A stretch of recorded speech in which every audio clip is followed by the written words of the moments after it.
Jessica Thivenin et Thibaut Garcia vont-ils réellement divorcer? On fait le point sur les dernières nouvelles avec des exclus. L'affaire Dylan Thierry, Vincent Queijo qui serait dangereux pour ses filles, on a beaucoup de choses à traiter aujourd'hui. Bonjour à toutes, bonjour à tous, bienvenue sur Mix the Tea, votre émission hebdomadaire qui revient sur toute l'actualité, télé-réalité et people. Au sein de cette émission, vous le découvrirez dans le sommaire, on a beaucoup de choses sur lesquelles revenir et j'ai trop hâte de vous présenter tout ça. Avant d'entrer dans la mise au point, n'oubliez pas de liker, commenter et abonnez-vous, ça aide grandement à faire développer la chaîne Road to 70 000 abonnés. Tout ceci étant dit, je vais vous laisser savourer cette émission comme je vais savourer ce café pendant le tournage et on se retrouve tout de suite pour la mise au point.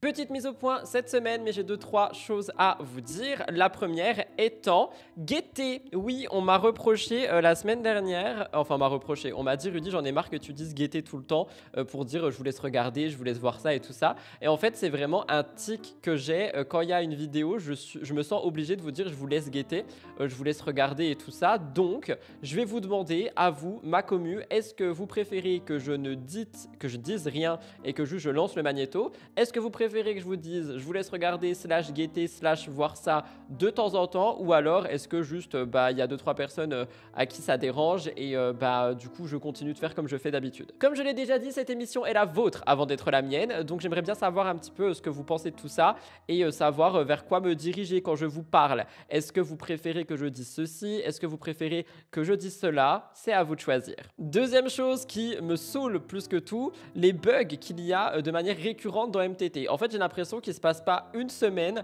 sans qu'il y ait un bug de montage. Apparemment, il y en a eu un la semaine dernière. Moi, j'ai vérifié, mais je ne l'ai pas trouvé. Mais on m'a dit qu'il y avait eu un bug de magnéto. À chaque fois, je fais en sorte de renommer les magnétos et de faire en sorte que les magnétos soient mis au bon endroit et tout ça. Et à chaque fois, je me retrouve avec un bug une fois qu'il a V5 et exporté sur YouTube, alors que je vérifie tout 40 fois. Franchement, je vais finir par juste abandonner Mix the Tea. Évidemment, c'est une blague. Mais voilà, juste pour m'excuser, pour présenter mes excuses par rapport aux bugs que vous rencontrez quand vous regardez l'émission. Je suis désolé, je vous rappelle que je suis seul, j'ai pas de régie, genre je fais tout seul, que ça soit recherche, écriture, tournage, montage, mise en ligne, community, tout ça, c'est moi qui fais tout. Donc des bugs arrivent, I am so sorry, mais c'est ce qui rend l'émission familiale et authentique, on va dire ça comme ça. Autre point aussi, qui est un point que vous m'avez fait remarquer, il faut sacher.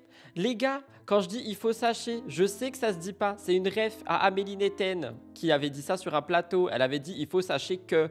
Et du coup, juste pour la ref, je le dis régulièrement. Mais je sais que c'est pas français. Je sais que ça se dit pas. Parce que vraiment, les commentaires se multiplient comme des lapins me disant non mais Rudy quand même, il faut sacher, ça se dit pas. Mais je sais que ça se dit pas. Encore heureux que ça se dit pas.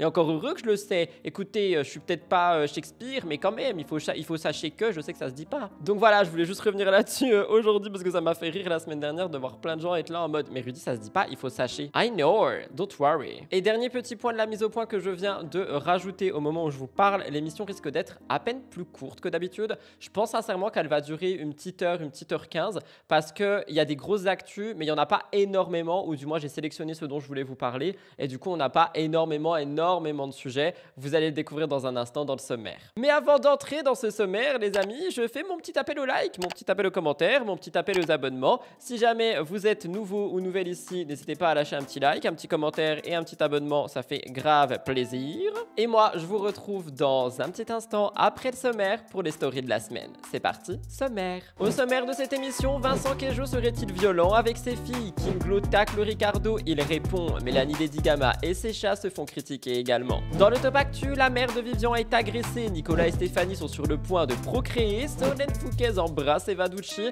Cyril Hanouna démonte la Starac et enfin la guerre entre Pepita et Cara de Frenchy Shore. Mes avis sur cette semaine reviennent sur la bataille et également sur Maëva Martinez. Vous vouliez un point, je vous en fais un. Dans le cœur actu, l'amour est dans le pré crée la polémique, Mila et Kim deviennent les meilleurs amis du monde, Madi Boursiaga est encore à l'hôpital, Romy et Mayer sont-ils en couple? Giuseppa donne des nouvelles, Iris Mittener est en pleurs Bieber et Emin est toujours amoureux de Maïsan. Au niveau international, Lena Situation est avec Rihanna, Kris Jenner est un mensonge, Hailey Bieber vs Selena Gomez, on fait le point. Nous terminons avec un résumé de l'affaire Dylan Thierry et évidemment le gros dossier de cette émission, Jessica et Thibaut au bord du divorce. Je vous raconte tout ce que je sais et croyez-moi, j'ai fouillé. Une émission riche en amour, divorce et aussi actualité explosive, j'espère qu'elle vous plaira. C'est parti, jingle.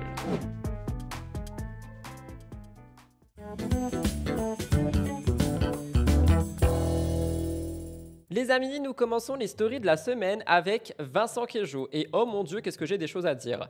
Vincent Queijo, il a posté, je précise vraiment, il a filmé et il a choisi de poster une séquence qui a été tellement discutée sur les réseaux sociaux, tellement elle est ignoble, je trouve.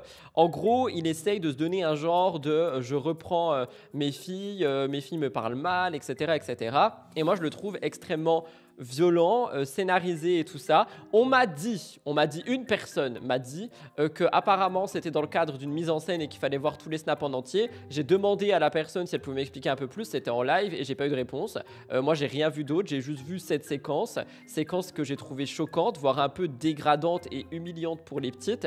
J'aime pas la manière dont il parle à ses filles, j'aime pas la manière dont c'est fait et pour moi on dirait qu'il essaye de se donner un rôle et c'est un rôle que perso j'apprécie pas. Je vous laisse guetter et je vous donne un avis un peu plus analytique juste après. J'ai dit je vous laisse guetter, pardon. Je veux qu'on soit sage, d'accord? Qu'on mange dans le calme. C'est pas une blague, c'est bien Alma, continue à bien manger. Oui, toi aussi, c'est bien, reconnaissance totale. Qu'est-ce que je voulais dire? Papa, il fait bien la cuisine ou pas? Bah ouais. Tu viens de dire quoi là? Tu viens de dire quoi? Bah ouais. C'est ça que t'as dit? C'est comme ça qu'on répond? On dit quoi? Ah, je préfère. Ouais, ça n'existe pas avec papa. Parce que c'est bien clair. C'est un mot qui n'existe pas, ouais. On dit oui, papa. D'accord? C'est clair? Oui. C'est bien ma fille. Papa. C'est bien ma fille. C'est bien ma fille. Fais-moi un bisou. Bah oui, papa. C'est bien mon cœur, c'est bien. Au niveau de l'avis que j'ai envie de vous donner, j'ai l'impression que ce genre de séquence est créé pour que des personnes comme Bastos, Samzira, peut-être moi-même également, on en parle, on relaie ça et on fasse parler d'eux. Parce que Vincent, sans rime et sans marois, personne parle de lui. Et là, du coup, après cette vidéo, j'ai commencé à aller guetter 2-3 petites stories et je me suis rendu compte qu'en ce moment, il se plaint beaucoup. Il est plus du tout dans son mood positif, je fais du sport, j'ai des projets. Il est en mode ah, cette musique, c'est de la merde, j'en ai marre, courage à nous les parents, tout ça, tout ça. Et j'ai l'impression qu'en fait, je sais pas, peut-être qu'il se plaint pour qu'on le plaigne, peut-être qu'il essaye de faire des séquences pour qu'on fasse parler de lui, je sais pas. Mais en tout cas, j'ai pas du tout aimé cette vidéo. Vous me direz ce que vous en pensez. Deuxième story de la semaine, encore une guéguerre. Nous parlons de Kim Glow et de Ricardo. En gros, Kim Glow, elle a fait une interview chez Samzira et à l'intérieur, elle est revenue sur plusieurs choses, notamment le fait que Ricardo avait mis une fessée à sa fille et que Neouda a fait en sorte que ceci soit connu des services de police parce que, désolé, mais c'est illégal de faire ça aujourd'hui, même si, je vais le voir dans mes commentaires, il y a 30 ans, il y a 50 ans, ça l'était pas. On le sait, c'est bon, on a compris. Tout ça pour dire que Kim, elle a réagi à la séquence où Ricardo parlait de ça et elle a donné son avis. Et pour le coup, moi je suis pro Kim, je suis d'accord avec ce qu'elle dit. Après, ce qui est assez, je vais pas dire hypocrite mais drôle, c'est que la semaine dernière, je vous disais qu'elle défendait Nawel qui elle aussi a frappé un enfant, même si apparemment c'est de la légitime défense et tout ça.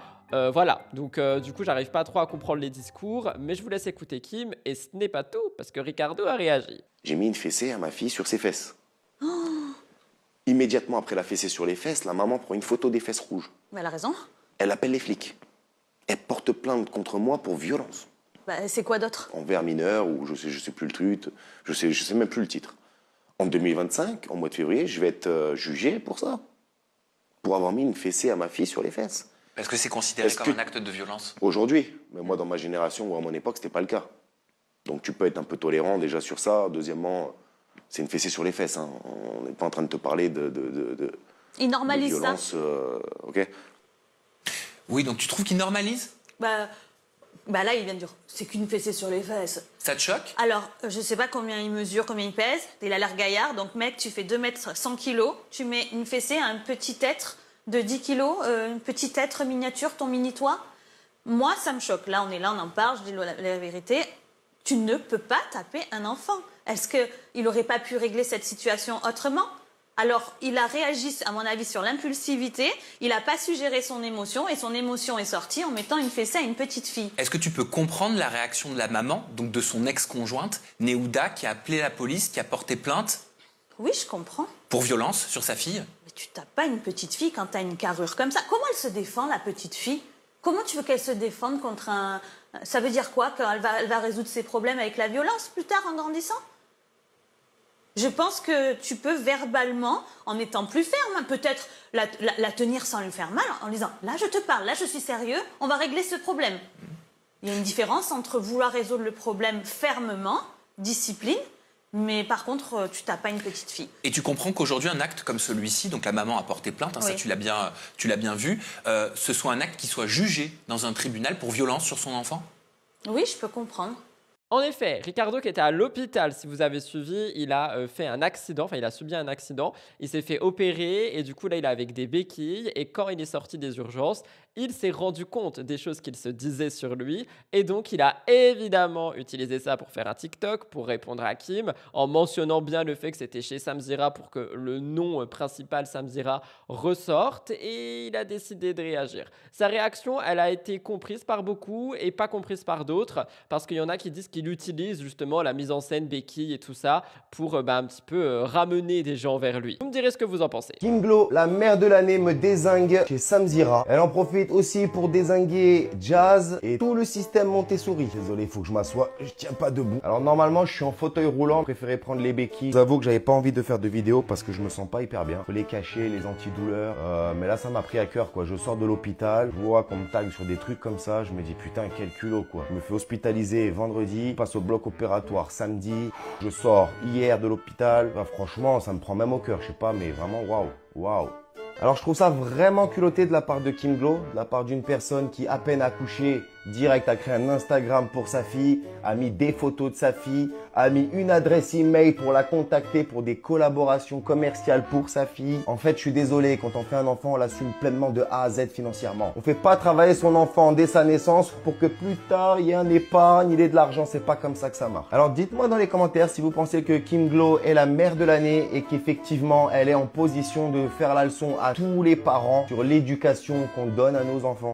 Je termine avec une story de la semaine que j'ai prise moi-même sur les réseaux. Je suis un abonné de Mélanie Dedigama et en fait elle a fait une story où elle prend son chat par le cou pour expliquer qu'il bouffe toute la pâtée mais genre qu'il mange le plastique avec également. Et évidemment, quelqu'un qui prend un chat par le cou, t'as des commentaires qui sont là, oh là là c'est de la violence animale, tu devrais pas le prendre par le cou, tu vas lui péter le dos et tout ça et tout ça. J'avoue que moi le premier, quand Orson était petit, je le prenais par le cou pour l'éduquer. Maintenant je le fais plus mais parce qu'il a pris du poids et je sais que ça peut être dangereux. Et Mélanie justement elle a réagi à ça en expliquant que son chat en question n'est pas, elle fait 2 kilos je crois et que c'est le seul moyen qu'elle a pour lui faire comprendre les choses, sinon quoi elle se fait attaquer. Et je trouve que du coup ça fait un petit écho à ce que Anaïs Camizuli disait par rapport au chat qu'elle avait adopté et elle, je vous rappelle, elle disait qu'il était dangereux et tout ça et elle l'a rendu, elle l'a donné à quelqu'un comme si c'était un vulgaire objet alors que Mélanie elle trouve des solutions. Écoutez.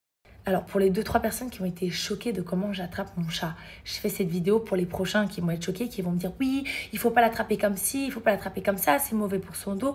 Donc déjà mon chat fait 2,1 kg, donc il est quand même super léger, de 1. De 2, vous vous doutez bien que j'ai essayé de trouver toutes les solutions possibles pour le faire lâcher, parce que ce n'est pas la première fois que le chat fait ça. Donc si je ne l'attrape pas par là et que je n'attends pas qu'il lâche, le chat ne lâchera jamais. Son seul objectif, c'est dégommer ce qu'il a attrapé. Et en fait, il a un problème avec la nourriture du fait qu'il est tellement crevé la dalle dehors que maintenant, à peine tu ouvres le placard, à peine tu ouvres le frigo, le chat, peu importe où il est dans la maison, il a des capteurs, il descend, il est prêt à sauter dans le frigo. C'est la seule solution que j'ai pour ne pas me faire griffer, me faire défoncer les mains ou le visage et l'attraper rapidement pour qu'il puisse lâcher. Voilà. Après, évidemment, de toute façon, il a déjà commencé à ouvrir le paquet. Et je lui donne le reste. Mais il est fou avec la nourriture. Si j'avais une autre solution, je le ferais. Mais j'ai testé tout ce que je pouvais. Et en fait, je n'ai pas envie de l'amener chez le vétérinaire pour qu'il lui ouvre le ventre ou alors lui donne un médicament pour le faire vomir. Si j'ai cette solution, j'utilise cette solution. Ce n'est pas pour lui faire mal, c'est juste pour épargner le fait qu'il va s'étouffer avec le plastique parce qu'il est comme ça. Il est fou, c'est comme il y a des chiens, tu leur poses de la nourriture, ils sont comme des malades. Moi, mon chien, tu lui poses la nourriture, Il est content de manger, mais pas plus que ça. Voilà, on est tous différents, nous les humains. Les chats, c'est pareil. Ce qui marche avec un humain ne va pas forcément marcher pour un autre. Donc, il n'y a aucune volonté de faire mal à mon chat. C'est juste que je n'ai pas trouvé d'autre solution qui fonctionne en essayant de réduire les dégâts possibles. Voilà. Vous savez que quand Naya, elle passe à table le soir, Loulou, je dois l'enfermer dans la chambre. Naya ne peut pas manger dans la même pièce que Loulou. Loulou va sauter sur Naya pour lui choper sa nourriture. Vraiment. Si vous avez quelque chose, quelqu'un pour m'aider à remédier à ça, je suis preneuse. Vraiment, mon but est de l'aider. Mais vraiment, j'ai tout essayé, de lui donner plus à manger que les autres, etc. Non, il a cette obsession qui est plus forte que lui, genre c'est vital pour lui d'attraper tout ce qu'il trouve. Vous me direz ce que vous en pensez, mais oui, j'étais un petit peu obligé de tacler Anaïs Camizuli dans ce début d'émission. Voilà tout le monde pour les stories de la semaine. On va passer au Top Actu qui est composé de 5 actualités. J'espère que ça vous plaira. Vous allez voir, je vous l'ai dit, je pense que l'émission est un peu plus courte. J'espère que vous m'en tenez pas rigueur et que vous allez quand même l'aimer. Genre pas l'aimer que la liker, mais l'aimer en l'écoutant. Après, comme je vous l'ai dit, moi je refuse de blablater pour blablater. S'il y a rien à dire, il y a rien à dire. Je préfère qu'on aille straight to the point et qu'on discute ensemble dans les commentaires. C'est parti, Top Actu.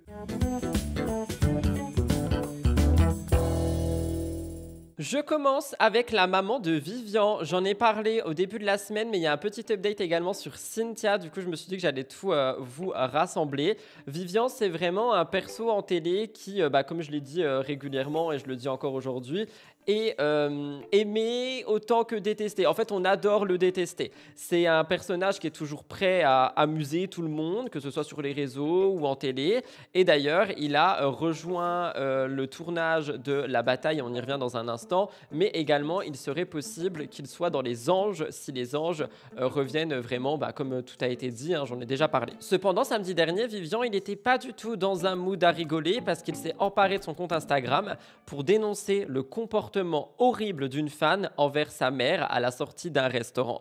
Il dit, je cite, « Aujourd'hui, j'ai été profondément dégoûté par le comportement de certaines personnes. Pendant que j'étais aux toilettes, une femme est venue au restaurant, a bousculé ma mère et lui a toussé dessus sans même s'excuser. Puis, comme si c'était normal, elle a sorti son téléphone juste à côté d'elle pour la prendre en photo, sans autorisation, et a envoyé ces images à des blogueurs pour dire où j'étais. Je trouve que ça ne se fait tellement pas. Et je veux pas l'excuse de oui, mais c'est un mec connu, et nanana, et patati. Ok, il est connu, et alors sa mère déjà elle a rien demandé, et quand bien même t'es connu, tu n'es pas une bête de foire. Et il le dit lui-même, il dit que c'est un personnage public, mais que c'est avant tout un être humain.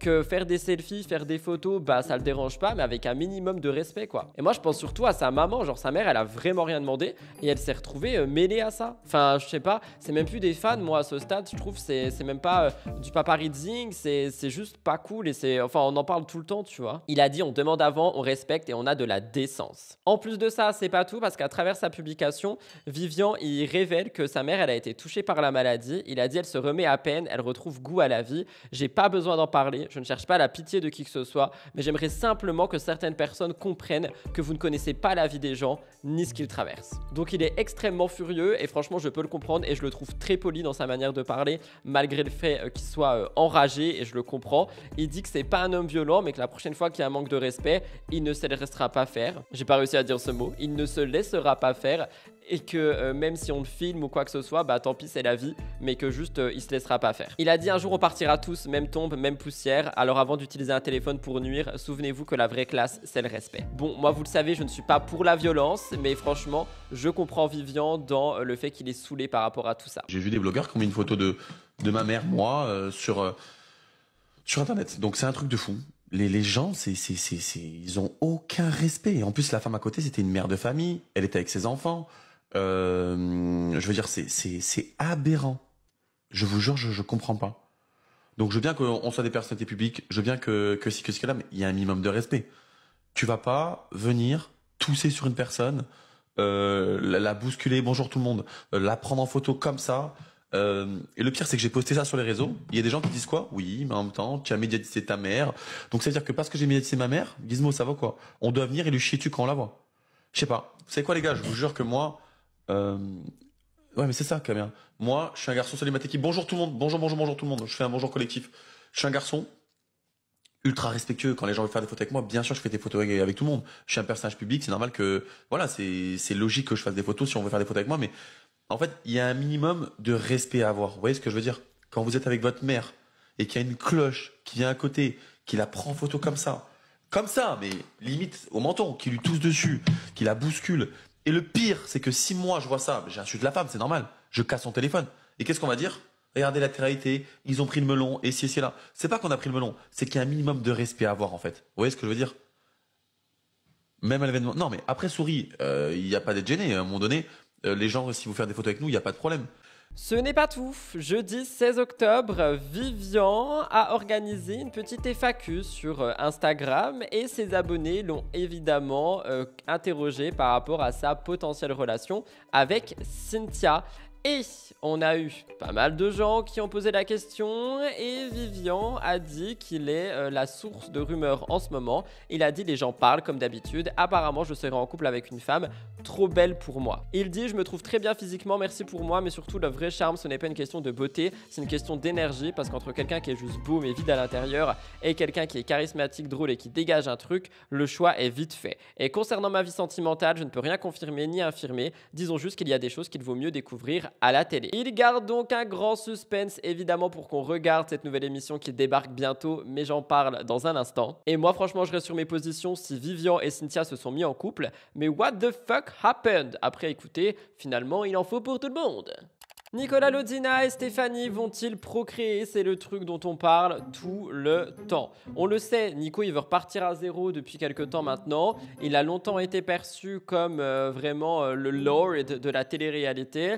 Et aujourd'hui, il est un petit peu plus intime. Ces dernières semaines, il a bouleversé tout le monde en parlant de son mal-être physique, de ses difficultés à accepter son corps. Et cette fois-ci, eh bien, on a un passage qui a été remarqué avec Stéphanie dans un magasin de bébés. C'est une séquence qui sème le doute sur l'arrivée potentielle d'un futur enfant. En fait, c'est une séquence qui est sortie sur TikTok et qui a fait beaucoup parler. Rappelez-vous, déjà la semaine dernière, ou la semaine d'avant, il avait posté une story où il écrivait « Elle me manque plus que tout, cette fille fait ressortir le meilleur de moi-même. Nanana, nanana, nanana. » Moi, je vous avais dit que je trouvais ça un peu étrange qu'ils sortent ça d'un coup. On dirait que c'était une story de rupture. Il y avait un cœur brisé, un Gugus triste et tout ça.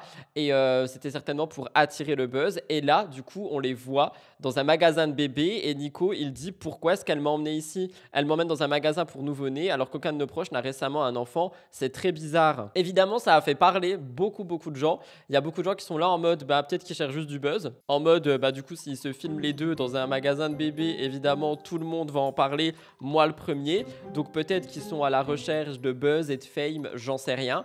Il y en a qui disent que du coup ça peut peut-être signer l'arrivée d'un nouvel enfant, c'est possible aussi. Et il y en a qui disent que peut-être juste ils avaient envie de rentrer dans le magasin et de voir ce qu'il y avait si potentiellement ils font un enfant plus tard, parce qu'on sait que c'est un des projets qu'ils ont, ils en avaient parlé plusieurs fois. Et Stéphanie avait même fait une fausse couche, rappelez-vous. Et du coup peut-être qu'ils essayent encore une fois de procréer, comme j'aime bien le dire, et que cette fois-ci ils veulent pas prévenir tout le monde si jamais fausse couche il y a ou peu importe et qu'ils veulent se protéger de ça. C'est une éventualité. Ou alors peut-être que simplement ils prévoient de faire un enfant dans 5 ans et ils se sont dit magasin pour bébé, viens on va regarder. Enfin ça arrive aussi. Donc moi je pense que le contenu il est très bien utilisé pour qu'on parle d'eux évidemment, et je pense que si jamais il y a quelque chose on le saura assez vite parce que les deux aiment bien faire parler. C'est pas du tout méchant ou péjoratif ce que je dis, c'est simplement ce que je ressens. Qu'est-ce qu'elle fait elle? Qu'est-ce que tu fais là? Oh! Oh!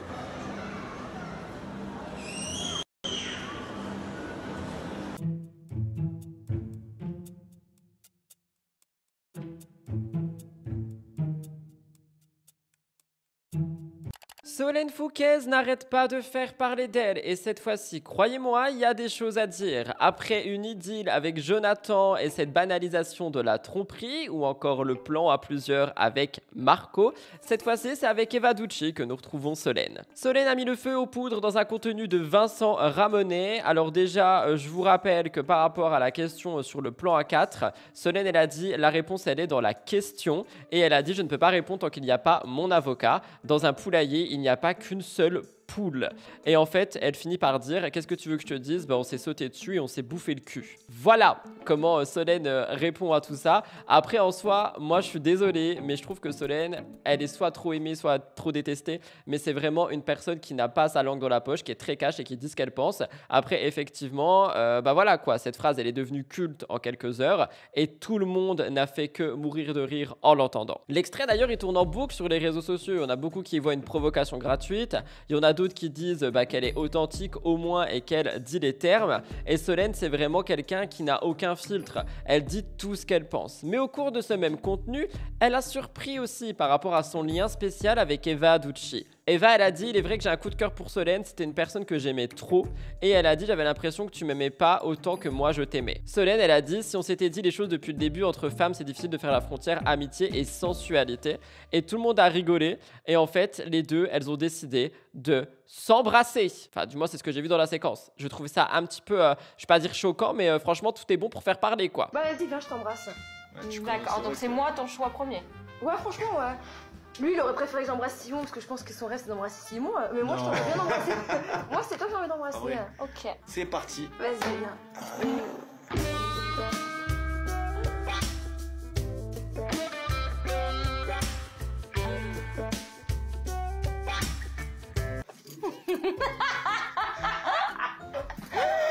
Bah, mais Voilà. moi, je croyais que j'étais plus sur le cartel, mais sur autre chose.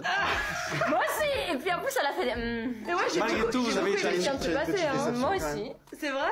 Est-ce que tu as une petite déception? J'ai toujours eu un petit En le voyant, non mais oui, voilà, mais bon, est-ce qu'on pourrait pas mettre une deuxième round parce que avec les bruits et tout ça, ça a été Non, coupé. parce que on a. Je suis à gagner déjà. Toi, le deuxième round. Non, par contre, Si vous tombez sur un j'ai une confidence à faire que je n'ai jamais dite. Il est vrai que j'ai eu un coup de cœur pour Solène, vraiment, voilà. C'était une personne que j'aimais trop.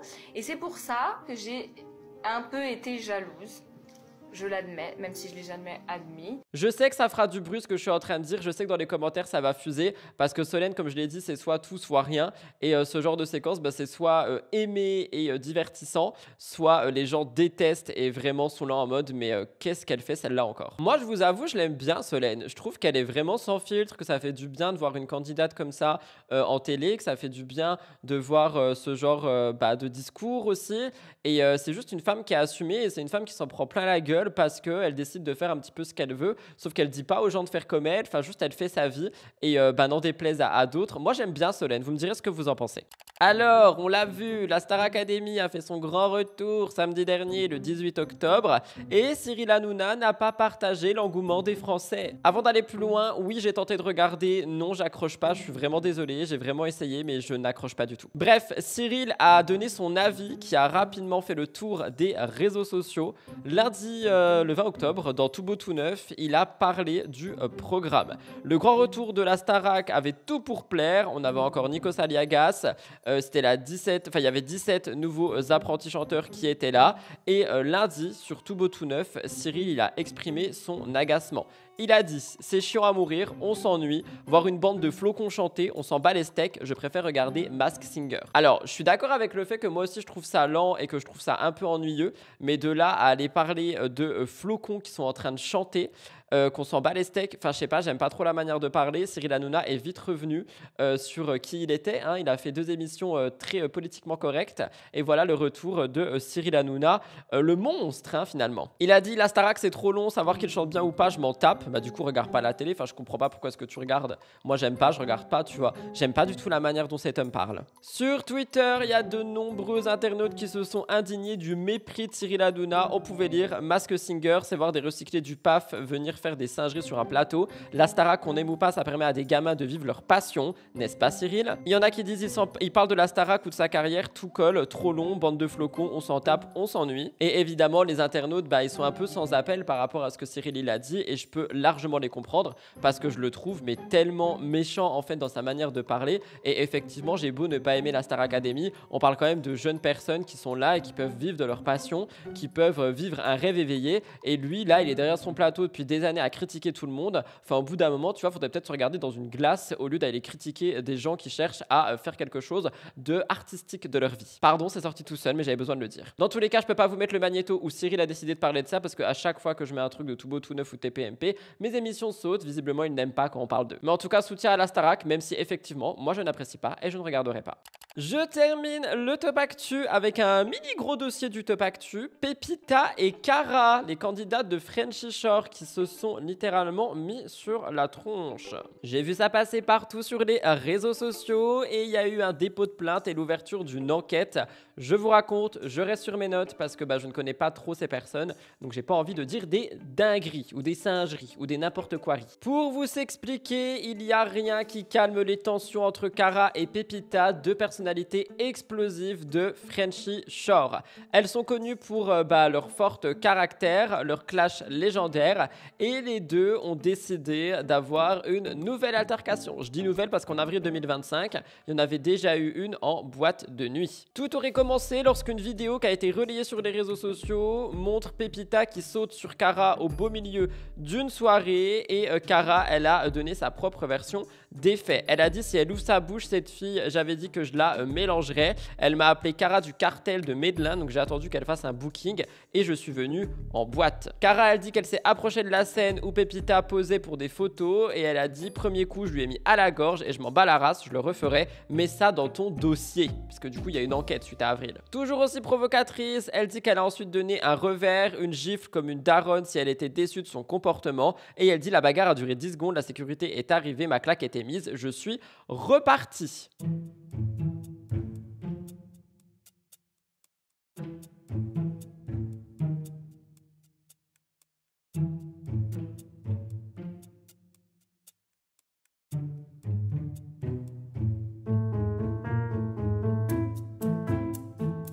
Évidemment, ces propos, ils ont fait bondir tous les internautes parce qu'il y en a qui dénoncent un comportement dangereux, ce que j'entends, et il y en a d'autres qui disent que au moins elle dit la vérité quoi, mais enfin je sais pas, tu banalises la violence, c'est chaud. Dans un communiqué publié par le cabinet TM Law Firm du 20 octobre 2025, la défense de Pepita a détaillé les faits. Je cite, dans la nuit du samedi 18 octobre, Pepita a été victime d'une violente agression lors d'une prestation en boîte de nuit par Laurie R, connue sous le pseudonyme de Cara. Fidèle à ses menaces répétées, Cara a trouvé le moyen d'attirer l'attention, se déplacer en discothèque pour violenter Pepita. La scène, filmée par des témoins, est accablante. Le communiqué précise que Pepita a immédiatement déposé plainte après avoir été prise en charge médicalement et le cabinet confirme effectivement qu'une enquête est ouverte en disant, je cite, « Déjà poursuivi pour diffamation, Cara persiste dans la violence et se vante désormais publiquement de ses agissements. Nous dénonçons avec la plus grande fermeté cette apologie de la violence et ses comportements indignes. » Franchement, j'étais assez choqué de voir ça et j'ai pas vu grand monde en parler, alors que c'est quand même super grave ce qui se passe ici et on a vraiment une banalisation de la violence que moi personnellement je trouve choquante. Vous me donnerez votre avis, mais personnellement je trouve vraiment que c'est chaud. Mais bon, je vous laisse regarder Cara qui s'exprime et vous me donnerez votre avis.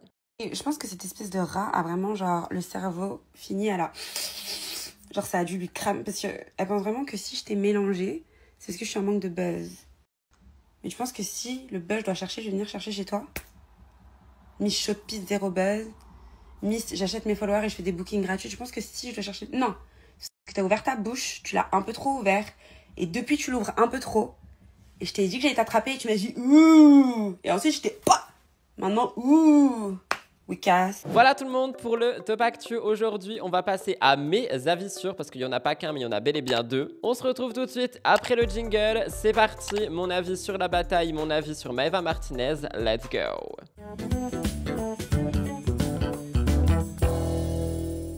Je commence donc mes avis sûrs par mon avis sur la bataille, la malédiction de Lille, parce que l'affiche est sortie et je voulais discuter un petit peu avec vous des candidats, des candidates et de tout ce qu'il y a. Alors, je vous mets l'affiche juste ici et on va lister les candidats présents lors de cette émission. Nous avons Adixia et Nicolo, nous avons Cynthia et Vivian, nous avons Gabrielle et Lisa Marie, Célia et Constance, Fred, Amélie Neten, Giovanni, Mélanie Dacruz, Romain Daz, Mélanie ORL, Aymed, Gary, Maïsan, Mathis et Romy. Honnêtement, c'est un casting qui est haut en couleur et qui risque d'être très très bien.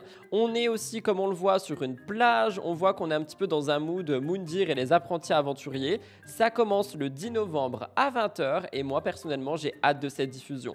Pourquoi? Parce qu'on a eu plein de rumeurs. Les rumeurs sur Romy et Ahmed, les rumeurs sur Nicolo et Adixia. On a un retour de Célia et Constance, on verra bien ce que ça donne. On a un retour de Gary, j'ai trop hâte. On a également LM et Gabriel, on verra aussi ce que ça donne. Et évidemment, le fameux couple, Vivian et Cynthia. Honnêtement, les commentaires sont assez partagés. On a énormément de personnes qui ont hâte. Il y en a beaucoup qui sont très contents de retrouver Maïsan également. Et moi, je m'attendais pas à voir Mélanie Dacruz. J'avais pas eu l'information. Et pareil, j'ai vraiment hâte de la voir évoluer dans cette nouvelle émission. Autre chose que je veux dire, j'ai vraiment l'impression que TFX est en train de manger W9 petit à petit. Et ça, c'est quelque chose qu'on ne peut pas leur enlever. Ils font de plus en plus de belles productions. Ils ont de plus en plus de beaux candidats. Et je pense sincèrement que cette émission risque de faire parler. Donc si vous voulez mon avis, je vais regarder. Et en plus, j'ai d'ailleurs commenté cette publication en écrivant, je cite, « Enfin la fin de la villa », parce que j'en peux plus de voir la villa des cœurs brisés. Donc j'ai trop hâte de découvrir la bataille, la malédiction de l'île. Vous me direz si vous aussi. Et puis en plus, j'ai hâte de voir Nicolo à l'écran, ça fait longtemps. Deuxième avis sûr, cette fois-ci je vous parle de Maeva Martinez. Perché? Parce que Maeva Martinez a été sur le dernier Aja qui s'est déroulé en live mercredi et qui est sorti jeudi sur YouTube. J'étais présent dans le chat en live, j'aime bien écouter des lives quand je travaille et j'ai vu que Samzira faisait un live. Je suis allé écouter parce que Dylan Thierry, ça m'intéressait le dossier, je vous en reparlerai à la fin de l'émission. Et du coup, on m'a vu dans le chat, on m'a un petit peu parlé, d'ailleurs merci aux personnes qui m'ont parlé, c'était trop mimi. Et du coup, on m'a dit, Rudy, on veut ton avis sur le comportement de Maeva Martinez sur ce Aja. Pourquoi? Parce que Maeva Martinez, elle a eu énormément de fou rire sans aucune raison à l'intérieur du tournage. Donc écoutez, j'ai envie de dire que ça arrive. Mais surtout, elle a réagi sur le côté mime, OnlyFans, la vidéo dans la voiture. Elle a parlé un petit peu de son ex-mari alors qu'ils sont toujours mariés, sans trop en dire. Et en fait, il y en a beaucoup qui déplorent une mise en scène de sa part, un petit peu pour attiser la pitié. Ces révélations par rapport à pourquoi est-ce qu'elle est obligée de faire mime et OnlyFans ne sont pas du tout passées. Il y a des gens qui disent que bah oui mais non, enfin tu peux faire autre chose, tu n'es pas obligé de faire ça, tu peux trouver genre un autre travail et tout ça. Moi j'avoue que quand j'ai vu qu'elle faisait mime et OnlyFans et qu'elle avait pas péter un câble mais qu'elle était très triste de dire que en fait elle avait pas de choix et tout, je me suis dit que au moins elle aimait ce qu'elle faisait et vous le verrez si vous regardez Aja, mais non en fait elle se sent vraiment obligée de le faire et dans ce cas-là oui, enfin tu peux trouver un autre travail, tu peux utiliser Mime et OnlyFans le temps de te retourner et à côté trouver quelque chose et puis voilà, tu vois, comme ça tu diminues les contenus. Enfin il y a beaucoup de solutions et du coup il y en a qui déplorent une grande mise en scène de la part de Maeva Martinez et quand je dis mise en scène, c'est vraiment le côté de sa manière de répondre, de réagir, on dirait un peu de l'acting. Moi, j'irai pas jusque-là.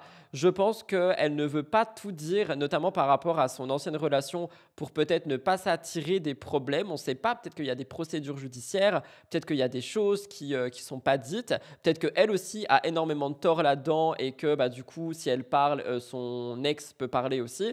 Donc voilà, vous voyez ce que je veux dire. Moi, je pense qu'il y a beaucoup de choses qu'on ne sait pas. Après, j'ai vu des commentaires du coup passer dans le chat aussi qui soupçonnent Maeva d'avoir été sous substance pendant ce tournage. Je ne peux pas l'affirmer ni l'infirmer. Cependant, j'avoue que je trouve que ce comportement était assez étrange pendant ce Aja. Donc, vous me donnerez votre avis si vous avez guetté. Et si vous n'avez pas guetté, je vous laisserai également aller guetter un petit moment et me dire ce que vous en pensez. En tous les cas, je vous laisse avec une séquence de ce Aja pour voir un petit peu votre avis dans l'espace commentaire. Et dans tous les cas, soutien à Maeva Martinez pour ce qu'elle traverse, mais ça ne m'empêche pas de dire des choses négatives, même si je l'apprécie beaucoup. Juste, il faut arrêter d'être offusqué. Il dit que les Maghrébins, déjà, les Arabes, oui, disons, ils sont savage. Ils sont savage. Et alors? Ils ont le feu. Là, depuis tout à l'heure, on est que sur les Arabes. Parlons de la Pride. On dit que les Martiniquais, on en a une comme ça. C'est pas grave, enfin arrête. C'est plutôt un mais je suis désolé, mais c'est totalement... Et quand on te parle de fétichisme colonial, mais bien sûr que si, mais ça l'est. Mais non, je ne vais pas trop loin. Mais non, ça ne va pas trop loin. L'extrait. T'as quel âge? Maëva, 37. 37? C'est dramatique. Alors, je sais pas d'où tu viens, mais alors je serais ravie de te montrer un autre monde. Mais attendez. Juste, est-ce que vous vous rendez compte de ce que ça veut dire que dans ces cas-là, on peut dire aussi que les femmes sont des chiennes. Les femmes sont des chiennes. Voilà, les femmes sont des chiennes, disons-le. Effectivement, on a toute cette chienne en nous, et alors? En fait, on peut plus rien dire. Non, mais par contre, tu peux le revendiquer. Mais par contre, si je fais une généralité, qui a rencontré Monsieur Truc ou Monsieur Machin, qui considère comme étant sauvage, il n'y a absolument aucun problème. Qu'il fasse une généralité en disant les Arabes sont des sauvages, je suis désolé, c'est profondément Voilà tout le monde pour mes avis sûrs et donc la moitié de l'émission. Qui dit la moitié de l'émission dit petite liste de courses à faire. On n'oublie pas de liker, on n'oublie pas de commenter, on n'oublie pas de s'abonner et vous pouvez également booster MTT pour l'aider à se faire développer encore plus. Cependant, si vous n'avez pas d'idée de commentaire, vous le savez, je réponds à tout le monde seulement le lundi maintenant parce que le dimanche, je prends mon dimanche. Sauf si vraiment j'ai envie d'aller voir les commentaires, mais sinon je prends mes dimanches entièrement. Et en premier emoji de la semaine, j'aimerais voir un ours dans mon espace commentaire. N'hésitez pas à le bombarder d'ours. Si vous n'avez pas l'emoji, tapez simplement ours ou nounours ou peu importe. Mais moi j'ai envie de voir des petits ours dans mon espace commentaire. Et on attend la fin pour le deuxième. Tout ceci étant dit, on va pouvoir passer au cœur actu. Cœur actu qui lui aussi est assez chargé hein, les amis. C'est parti, jingle, cœur actu, c'est tout de suite.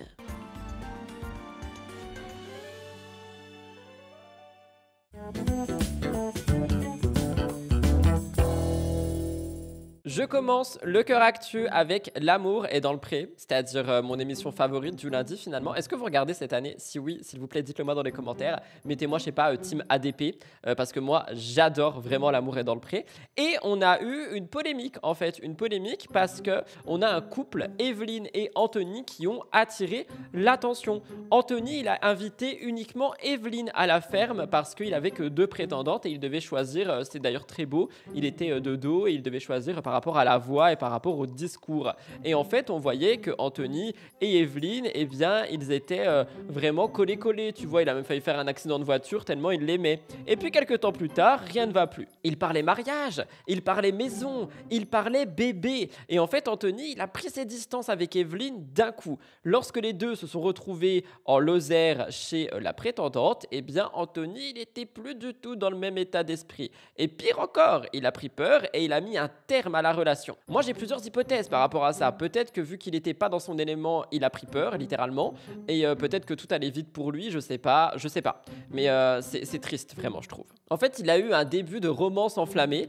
Et d'un coup d'un seul, il a reconnecté avec la réalité et il s'est dit, en fait, non.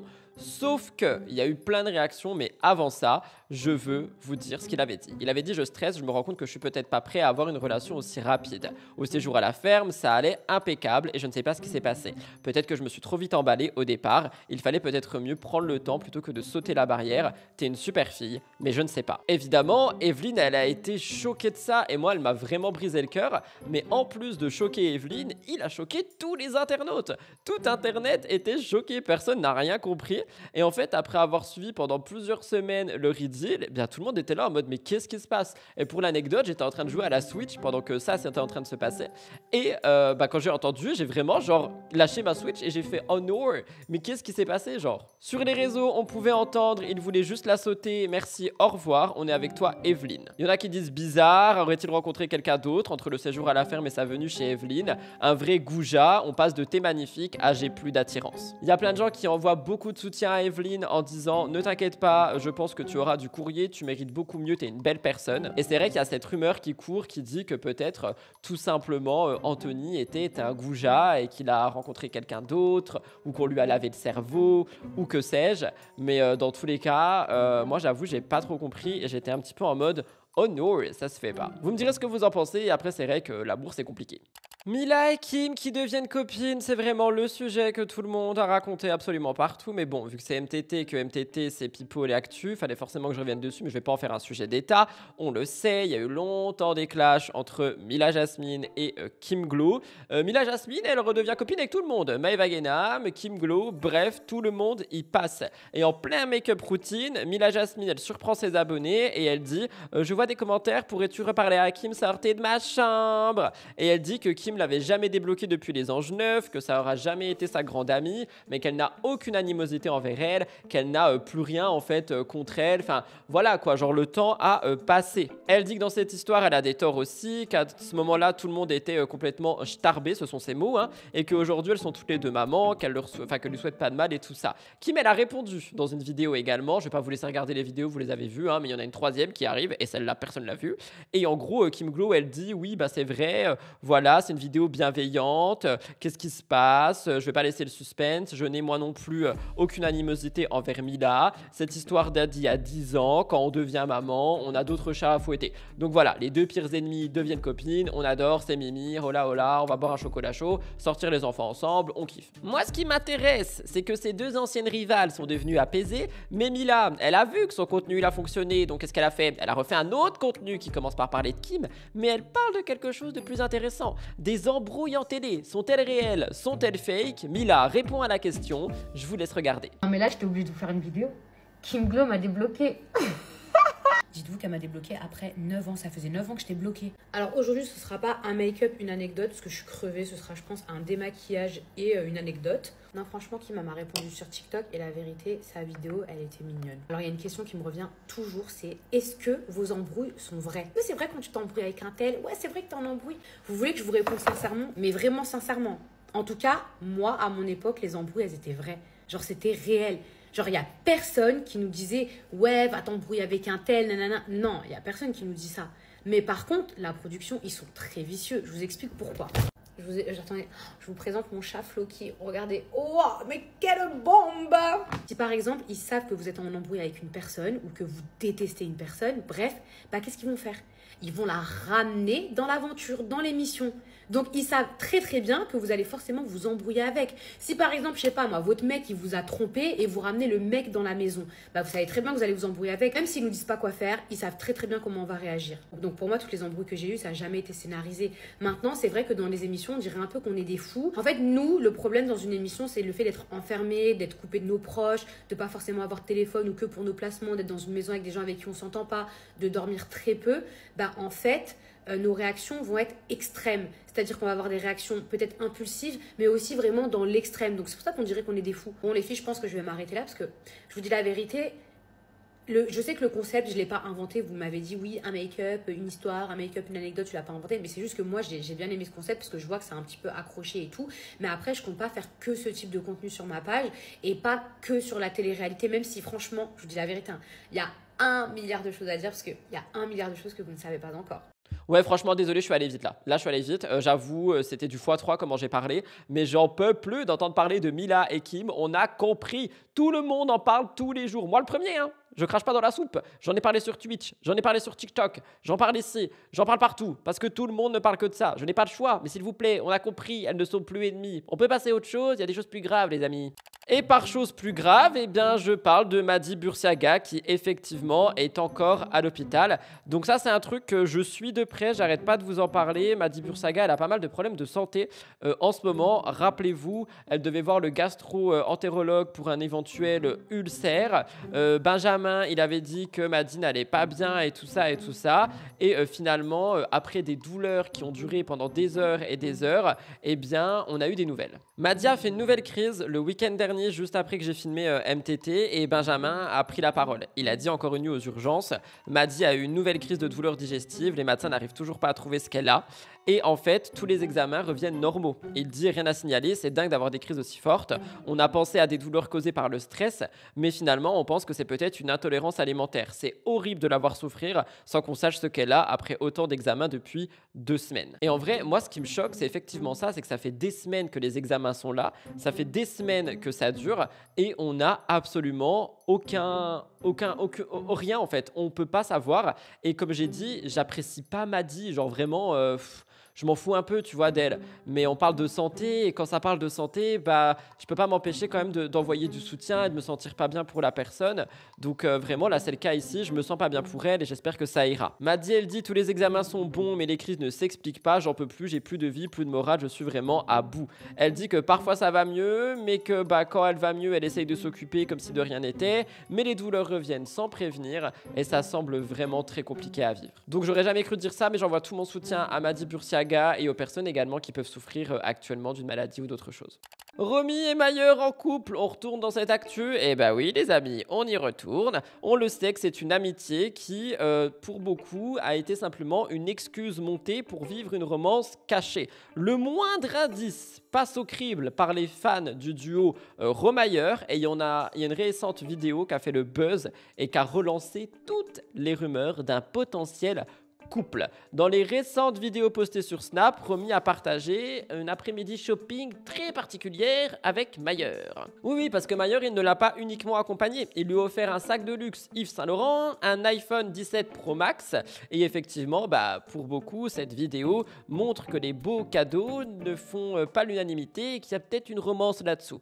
On pouvait lire, entre story à répétition, le passage chez Yves Saint Laurent, l'Apple Store et les cadeaux à plusieurs milliers d'euros, on se demande tous où s'arrête l'amitié et où commence la relation, parce qu'à ce stade, soit Mayer est le meilleur ami du monde, soit on nous prend gentiment pour des cons. T'es contente? Attends, tiens. Ah ouais. Ayez tous un ami comme Mayer. Ayez un ami comme Mayer. Ayez un ami comme Mayer. Ayez un ami comme Mayer. On est en terrasse parce qu'on attend son brushing. Vas-y, fais mon iPhone, s'il te plaît, Mayer. Tu commences très mal. S'il te plaît, Mayer. Tu commences très mal. S'il te plaît, Mayer. Tu commences très mal. Supprime mon recours. Non, vas-y, s'il te plaît. Bon, on est parti chez Apple parce que Romy c'est improvisé Snapchatteuse, comme ça. T'es pas obligé de faire tout ça, Mayer. Oui. S'il te plaît. S'il te plaît. C'est super long, tout est long avec lui. Comme ça. Et mon IMEI, ils vont me scam. Non, c'est bon, on est pas. Voilà, t'as là. Tu veux pas l'ouvrir toi-même, tu t'en fiches. Tu veux le faire ça? Non, mais non, fais pas ça. Ah si. Mon maman. Et voilà, la fumée de cigarette, c'est la première chose que ton iPhone touche. Arrête. Et voilà ton petit iPhone. C'est la fumée de la dame, c'est pas le mien. Comme ça. T'es pas obligé de faire tout ça, Mayer. Oui. S'il te plaît. S'il te plaît. C'est super long, tout est long avec lui. Comme ça. Et mon IMEI, ils vont me scam. Non, c'est bon, on est pas. Voilà, t'as là. Tu veux pas l'ouvrir toi-même, tu t'en fiches. Tu veux le faire ça? Non, mais non, fais pas ça. Ah si. Mon maman. Et voilà, la fumée de cigarette, c'est la première chose que ton iPhone touche. Arrête. Et voilà ton petit iPhone. C'est la fumée de la dame, c'est pas le mien. Oui, la fumée de la dame, ça m'en. Classe. Trop classe. Je filme comme Nelson, ils vont trop m'insulter. Nelson. Et en fait, oui, après avoir vu cette vidéo, il y en a plein qui disent on n'offre pas un sac Yves Saint Laurent et un iPhone 17 à son ami, amitié conjugale, couple d'amis, et c'est ok. D'ailleurs, pour beaucoup, ces stories, c'est même le signe évident qu'il y a bel et bien une romance entre les deux. Moi, j'ai envie de vous dire que ça veut rien dire. Peut-être que Mayer, il veut simplement rincer sa pote. C'est possible s'il a de l'argent et s'il est en mode quand je reçois, je donne. Enfin, je reprends un exemple qui est Lena Situation, qui a offert beaucoup de choses à plein d'amis. Elle n'est pas sortie avec tous ses potes. Vous voyez ce que je veux dire? Il y en a beaucoup qui disent Mayer est riche, tout le monde le sait. Il a les moyens d'offrir des cadeaux à Romy, qui est devenue une amie proche. Dans tous les cas, la seule chose qu'on peut dire, c'est que Romy et Mayer, ils sont toujours amis. Ils ne cessent de faire parler d'eux. On a des stories communes, des cadeaux, des regards échangés. Le doute persiste pour les abonnés. Est-ce qu'ils sont réellement ensemble? Moi, j'ai envie de vous dire que je ne pense pas. Je peux comprendre les questions, mais je pense vraiment pas que les deux soient un couple ou peu importe. Et je maintiens ce que je dis, je le pense vraiment pas. On a eu des petites nouvelles de Giuseppa. On le sait, depuis qu'elle est séparée de Paga, elle se confie à sa communauté régulièrement et elle revient souvent pour nous faire des petits updates. Rappelez-vous, Giuseppa Paga, quand c'était terminé, elle disait « Il est temps pour moi de vous dire que c'est terminé, c'est fini. Paga est responsable de rien, il a toujours été un mari aimant, un papa plus que dévoué. » Sur les réseaux sociaux, Giuseppa, elle continue d'essayer de poster tant bien que mal parce que c'est un peu compliqué pour elle en fait. Elle donne des nouvelles à sa communauté et c'est assez difficile. Elle a dit l'autre coup, j'ai tellement de mal à revenir comme avant sur les réseaux depuis notre séparation, mais je vais y arriver. Je suis presque gênée de partager cette nouvelle vie qui pourtant n'a pas tellement changé. Et en fait, elle dit que ça lui fait un blocage pour elle toute seule et que c'est trop nul. Et je peux comprendre ce qu'elle veut dire parce que je pense qu'elle a été habituée à partager un certain type de contenu. Je pense aussi qu'il y a beaucoup de gens qui doivent lui envoyer des messages en mode on espère que vous vous remettrez ensemble, alors que c'est pas du tout dans les projets. Moi-même, on m'envoie des DM en me disant mais Rudy, t'es sûr que Paga et Giuseppa sont vraiment séparés? On les voit ensemble. Bah oui, mais ils ont des enfants, donc ils font en sorte peut-être que les enfants soient pas trop déséquilibrés. Ils ont pas l'air de se détester non plus. Elle le dit elle-même qu'ils mangent souvent ensemble et tout ça, donc ils peuvent se voir sans être un couple. Elle dit, je cite, je n'ai jamais connu autant de troubles émotionnels, de culpabilité et de remise en question. Cette sensation d'échec est d'une part d'avoir l'impression de faire des choses injustes t'es égoïste avec l'impact du jugement des autres. Je suis sincèrement prête à tout pour mes filles, à tout sacrifier, ça dans chacune de mes vies. Et elle dit que peu importe que l'avenir lui réserve, elle continuera de pleurer en espérant que les choses s'arrangent, qu'elle est issue d'une vie de famille difficile et que sans son papa, la seule chose qui l'importe, c'est que ses petites grandissent de la meilleure manière que possible, avec le meilleur cadre que possible. Et ce n'est pas tout, j'ai trouvé une petite vidéo qu'on a regardée sur Twitch où justement elle parle un petit peu de sa nouvelle vie avec ses filles et moi je la trouve tellement posée, je la trouve apaisée, j'ai l'impression que entre guillemets sa nouvelle vie lui correspond de ouf, j'ai l'impression qu'elle est très bien où elle est actuellement et c'est tout ce qui compte finalement. J'espère qu'elle arrivera à reconstruire un petit cocon pour elle et pour ses enfants. Et encore une fois, le truc qui est cool aussi ici, c'est qu'il n'y a pas d'embrouille avec Paga visiblement, donc les deux arrivent à être une bonne équipe et ça quand même c'est super important. Les filles se sont plutôt bien acclimatées à la maison, donc ça je suis contente aussi. Voilà. Mis à part ça, moi j'ai les enfants toute la semaine. Ce week-end je pense qu'on va bouger un petit peu avec les filles, je pense que je vais les amener un peu à la ferme. On va bouger au parc. En plus, même si le temps se rafraîchit, il fait quand même assez beau. Donc ça, c'est cool, on peut en profiter. Les filles se sont plutôt bien acclimatées à la maison, donc ça, je suis contente aussi. Et quoi d'autre? Là, j'ai un appel téléphonique très important. Donc voilà. Et mis à part ça, j'espère que vous, ça va. Et que en ce moment, je vous parle pas énormément. Comme vous voyez, je suis tout le temps à droite à gauche. Je me sens vraiment bien dans cette routine de sport, de m'occuper des enfants, m'occuper de la maison. Regardez, il y a Brioche qui est là. Moi aussi. Brioche, coucou. Brioche aussi, elle suit un peu le move. Et voilà, je voulais vous faire un petit update de la situation. Mais pour vous dire que franchement, ça va. J'aime bien trouver ces moments parce que c'est vrai qu'on n'arrive pas à se dire que finalement c'est possible d'être bien avec ses enfants, de pouvoir profiter de ses enfants, mais aussi profiter de ces moments un peu seuls. Pour le coup là, c'est même pas finalement partir en vacances et tout, c'est juste prendre 1 heure de sa journée pour faire une séance de sport. C'est tellement important. Je le faisais pas avant. On voit Laura dans le reflet de la vitre. Je le faisais pas avant de prendre ce temps-là pour faire du sport à fond et tout. Mais depuis que je le fais, franchement, c'est devenu une routine et j'arrive plus du tout à m'en passer. Donc franchement, si vous avez le temps, je sais que c'est pas possible pour toutes les mamans de prendre ce temps-là. Mais franchement, si vous y arrivez et si vous avez la possibilité de le faire, vous allez voir, ça va vous changer, ça fait vraiment du bien. Mais je sais qu'il n'y a pas tout le monde qui a le temps et l'occasion de pouvoir le faire. Et franchement, j'ai une... Iris Mittenard a fait une vidéo en pleurs. Ça fait beaucoup parler. Le 20 octobre, elle a fait une vidéo, en fait, elle trouve même pas les mots pour dire ce qu'elle ressent. On a une publication où elle se montre les larmes aux yeux, elle dit « Je voulais vous le dire, mais j'ai pas réussi, je suis émotive ». Et en fait, elle dit que, elle a tout simplement eu une invitation au défilé Victoria's Secret à New York. Pour Iris, c'est un moment de signification particulière. Elle dit « Depuis que j'ai 16 ans, j'ai commencé à travailler le week-end dans un restaurant pour pouvoir toucher du bout des doigts ce qui me faisait rêver. Et à l'époque, la marque Victoria's Secret, c'était pour elle un idéal. Ses premiers salaires, elle les dépensait là-bas. Et aujourd'hui, elle est invitée en fait. Et elle dit que c'est un peu son rêve d'ado qui se réalise. Dans sa publication, elle parle du chemin parcouru. Aujourd'hui, elle dit « Il y a moi qui pose en robe à paillettes, mais il y a surtout la jeune Iris qui hurle à chaque ange qui passe avec des ailes ». C'est un défilé qui est organisé le 15 octobre à New York et qui a réuni énormément de personnes. Bref, les fans ont été bouleversés. Je vous laisse regarder la vidéo et je vous parle des critiques que j'ai vues. Je vais le vivre et je vais le partager avec vous. Ah, ça me saoule.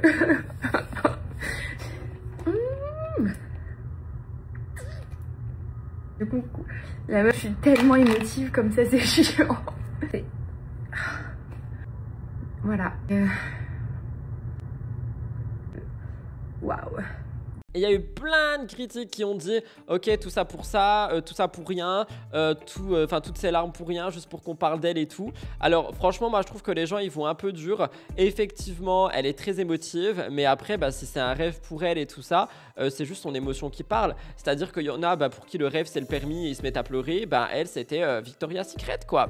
Après j'avoue, moi j'ai du mal avec tout ce qui est Victoria's Secret. Il y a une glamorisation de la beauté qui donne des standards de beauté qui sont absolument catastrophiques. catastrophique, je trouve.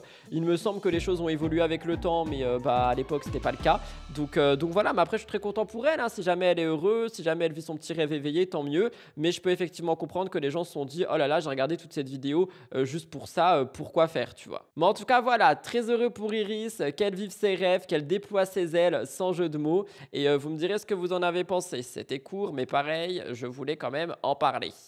Nous terminons le cœur actu avec Emin. Après sa relation avec Maïsan, eh bien, il y a beaucoup de bruits qui sont en train de se retourner sur Emin. En fait, ces derniers jours, Emin, il fait parler de lui pour plusieurs raisons. Sur les réseaux, il partage de nombreuses vidéos qui évoquent les ruptures, la nostalgie, les ex qu'on regrette. Il y a plusieurs contenus qui mettent en scène des créateurs qui disent qu'ils veulent récupérer la femme de leur vie. Et dans les commentaires, tout le monde dit c'est Maïsan qui lui a piraté son tel. MDR, femme de sa vie, rien du tout. Il sait juste qu'il n'y en a aucune autre qui va accepter autant d'être cocu et humilié, ou encore il est irrécupérable. Je vous laisse guetter.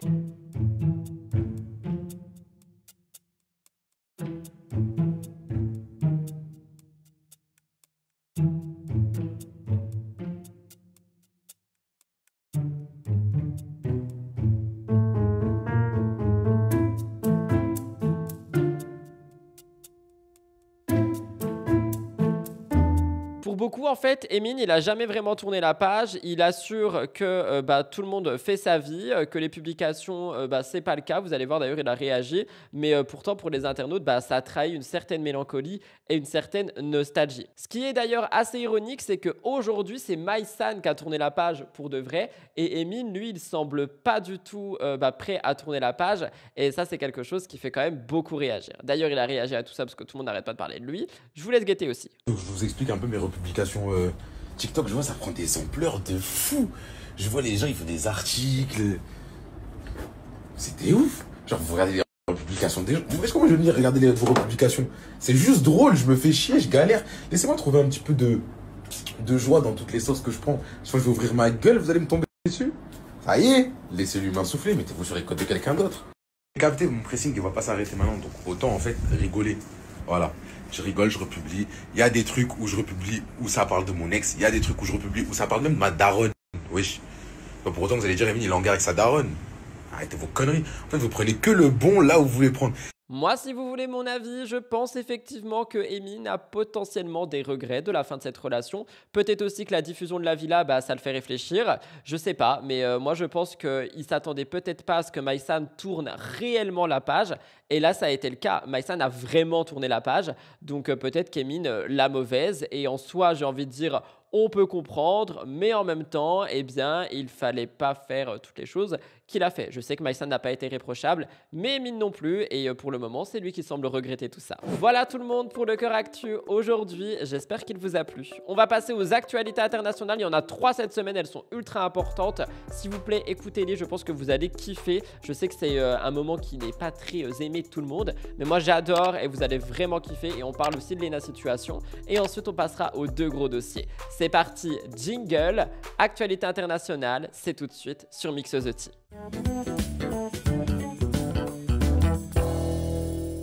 Nous commençons les actualités internationales avec Lena Situation et Rihanna. Vous le savez, à seulement 27 ans, Lena, avec ses vlogs, a détruit YouTube et s'est vraiment imposée comme l'influenceuse à suivre.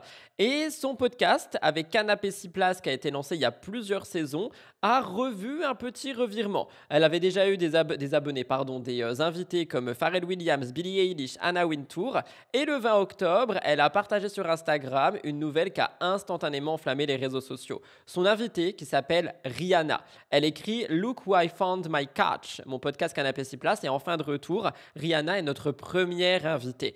Et évidemment, c'est quelque chose qui a fait énormément réagir. Rihanna, de son côté, elle n'a pas accordé d'interview depuis plusieurs mois. Elle est devenue juste une entrepreneuse accomplie. Et donc, il y a beaucoup de gens qui se posent des questions. Évidemment, les réseaux ont réagi. On pouvait lire « Waouh, la dinguerie, bravo Lena, tu es une belle inspiration. Riri la queen. » Des fois, il faut juste applaudir. Le retour de reine, OMG. C'est une collaboration qui est improbable, mais quand on creuse un peu, c'est facile à deviner en fait. Bah oui, Lena, ça lui permet de faire énormément de pubs pour son canapé 6 places qui du coup maintenant s'appelle Couch.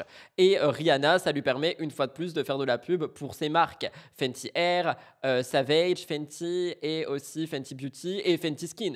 Donc, comme vous le voyez, ça permet aux deux de faire beaucoup de contenu ensemble et une belle collaboration, sachant qu'elles se connaissent, elles se sont déjà parlé, elles se sont déjà croisées. Donc, franchement, moi, ça m'a pas étonné plus que ça. J'ai vu tout le monde qui était vraiment en mode waouh, Rihanna et Lena, mais on les a déjà vus ensemble et franchement, moi, je vois juste une opportunité marketing, quoi. Mais Lena confirme quand même qu'elle joue désormais dans la cour des grands. On verra bien ce que cet épisode de podcast donne, mais en attendant, ça a fait beaucoup réagir. Vous me donnerez votre avis dans l'espace commentaire.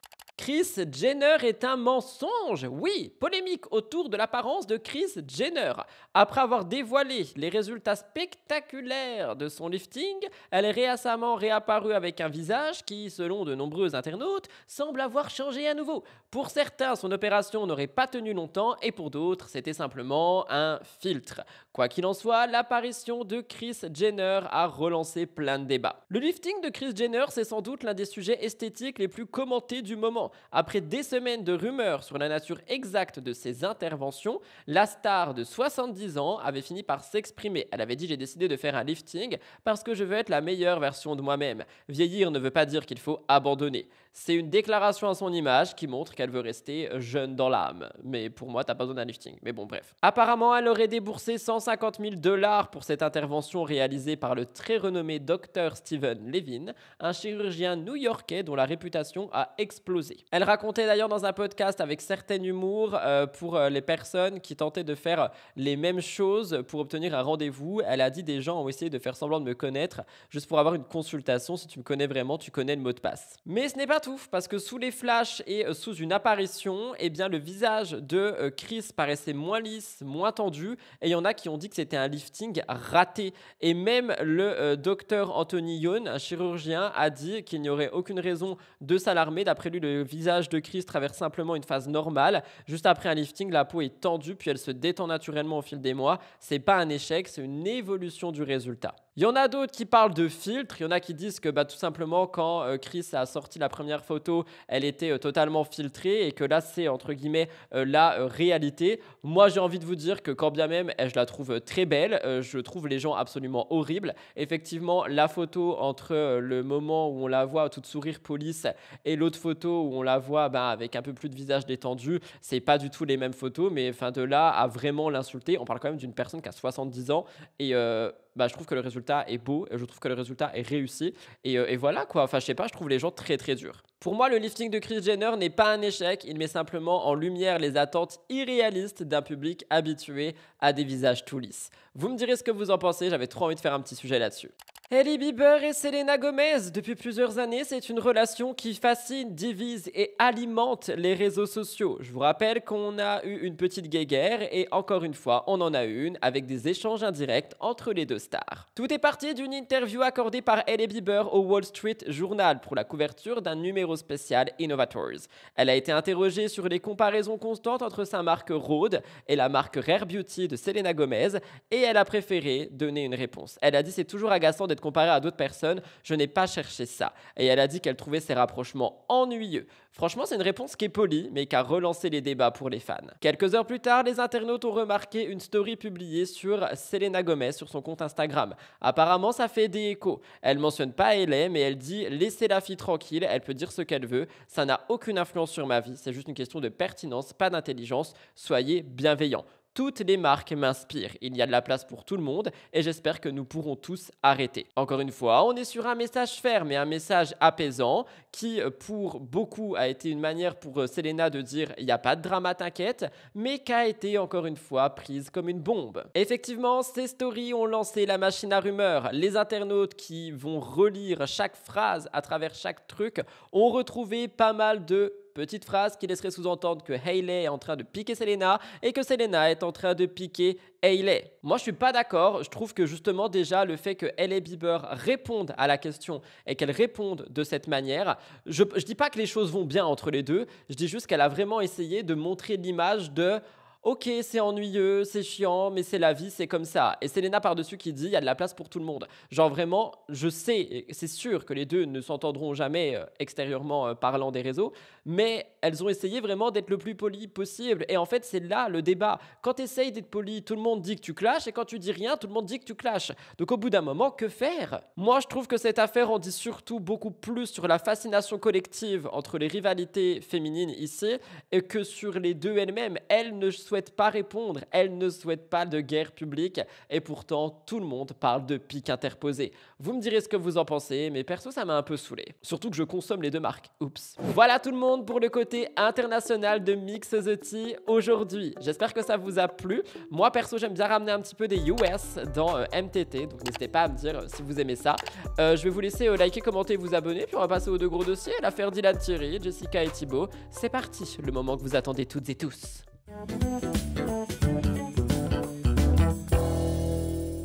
Évidemment, j'ai besoin d'un peu de café pour commencer cette partie-là. Alors, avant d'aller plus loin concernant Dylan Thierry, j'ai sorti une vidéo le mardi 21 octobre sur ma chaîne qui retrace toute l'affaire Dylan Thierry, vraiment toute l'affaire Dylan Thierry, depuis le début jusqu'à ce qui se passe maintenant. Ici, je vous parle uniquement de l'actu, donc n'hésitez pas à aller voir la vidéo complémentaire. Dylan Thierry est un homme de 29 ans qui est suivi par des millions d'abonnés sur les réseaux sociaux et qui est accusé d'avoir détourné des fonds issus de cagnottes humanitaires. Selon l'enquête ouverte à son encontre, une partie de l'argent collecté pour venir en aide aux enfants défavorisés aurait servi à financer un train de vie luxueux, notamment en achetant des voitures neuves et le paiement de loyer à Dubaï.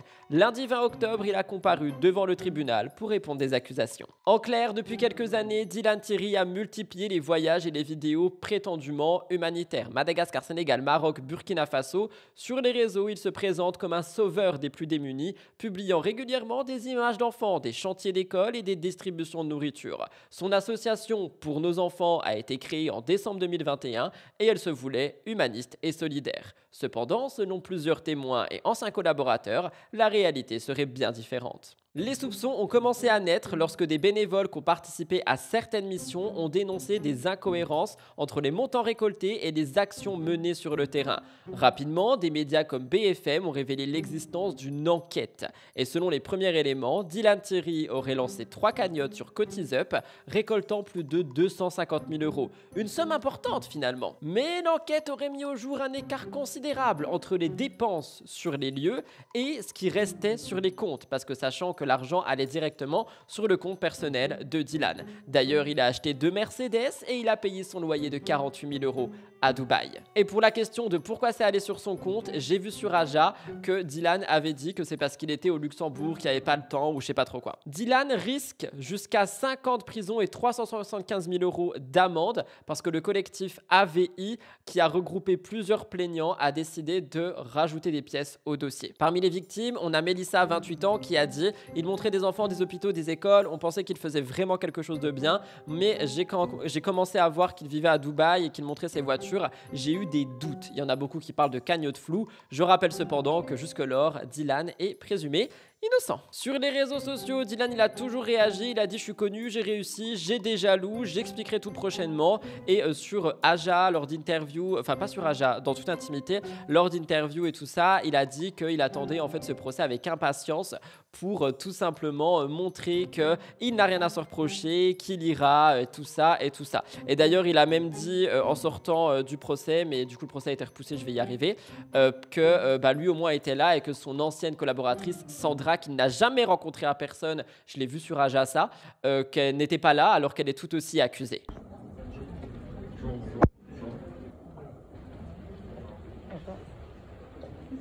Rien de sûr encore, je reviendrai après. Et vous retournez après? Ouais, on retourne là dans 30-40 minutes, je pense. 1 heure maximum. Stressé, non? Ça va. Serein? Serein, pour l'instant, ça va. Je sais ce que j'ai fait, je sais ce que j'ai pas fait. Et je me suis quand même déplacé de Dubaï jusqu'ici, c'est pas pour rien. Je pense que si j'avais voulu me cacher, je serais resté à Dubaï, tu vois. Et je pense que je viens justement éteindre un peu tout ce qui se dit depuis toutes ces années. Je suis même, j'ai envie de te dire, content qu'il y ait ce procès. Comme mon avocat l'a dit, on attendait ça depuis longtemps. Question simple, est-ce que vous avez détourné des cagnottes à destination des enfants? Je vais répondre à ça avec mon avocat lors du jugement. Et si c'est renvoyé, c'est une exécution? Ah non, pas du tout. C'est la preuve qu'il manque des dossiers dans le fichier. et qu'ils n'ont pas assez de preuves concernant cette affaire. Donc c'est renvoyé parce que justement ils n'ont rien. Donc c'est reporté, je vais retourner à la maison, je vais revenir. Il y a aussi les bénévoles qui étaient avec moi à Madagascar qui sont là, qui ont laissé leur famille pour témoigner en ma faveur malgré l'image que j'ai. Ça prouve bien qu'ils ont fait des choses à mes côtés à Madagascar. Et voilà, là on attend la réponse des juges. Et si c'est reporté, ça prouve bien encore une fois qu'il n'y a pas assez de preuves. Et finalement, il y a eu un report d'audience à décembre 2026. Dylan dit que le dossier est complexe et nécessite un examen plus approfondi et que, en gros, pour lui, ça montre un manque de preuves. Pour vous raconter un petit peu ce que j'ai vu sur Aja, il y a eu Tom Michel qui est venu, qui est l'avocat, je crois, de Sandra, si je dis pas de conneries. Et il y a eu beaucoup de débats autour de tout ce qui s'est passé. Et en gros, Dylan Thierry, il y a beaucoup de flou. On a vu qu'il y a beaucoup d'éléments qui allaient être réexaminés, comme les interviews qui ont été faites chez BFM TV, les interviews qui ont été faites chez Samzira, et que du coup ça va permettre de pouvoir également reconstruire un dossier beaucoup plus solide contre Dylan Thierry. Dylan de son côté et son avocat essayent eux de rapporter des témoins clés comme des personnes qui ont été bénévoles pour les associations pour voir un petit peu s'il ment ou quoi que ce soit. Dans tous les cas, je vous tiendrai au courant. On pensait enfin avoir une fin sur tout ça et finalement non, ce n'est que le début.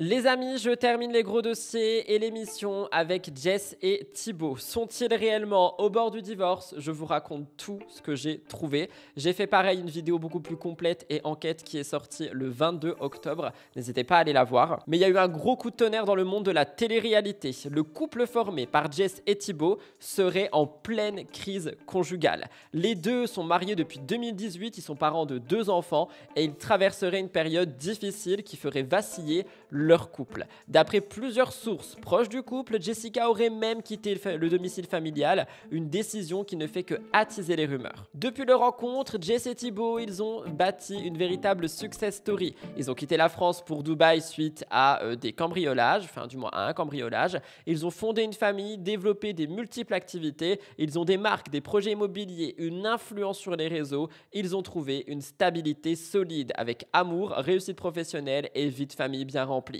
Mais, depuis quelques semaines, les signaux d'alerte se multiplient. Les premiers doutes sont apparus lorsque des internautes ont remarqué que Jess et Thibaut ne s'affichent plus ensemble. Fini les clichés de couple, fini les vidéos complices ou les stories familiales, chacun évolue de son côté. Jessica, elle poste des photos avec ses enfants, des messages introspectifs, et Thibaut, lui, il se concentre sur le sport et ses projets perso. C'est un silence qu'a immédiatement mis la puce à l'oreille des internautes. Pour réagir à ça, moi je vais essayer d'aller à contre-courant à chaque fois. On pouvait se dire que chacun était occupé ou qu'il traversait simplement une petite crise. Les choses vont plus loin. Selon un blogueur, TMZFR3, Jessica aurait décidé de prendre du recul. Je cite, « Elle a quitté la maison pour s'isoler un peu et réfléchir à la suite de sa relation avec Thibaut. Apparemment, elle voudrait retrouver un équilibre personnel après une série de disputes. Je cite, « Des tensions couvaient déjà depuis cet été, mais ils ont tenté de sauver les apparences, probablement pour préserver leur image et leurs enfants. » On apprend ici que du coup, il y aurait eu des tensions répétées et que Jess aurait décidé de partir.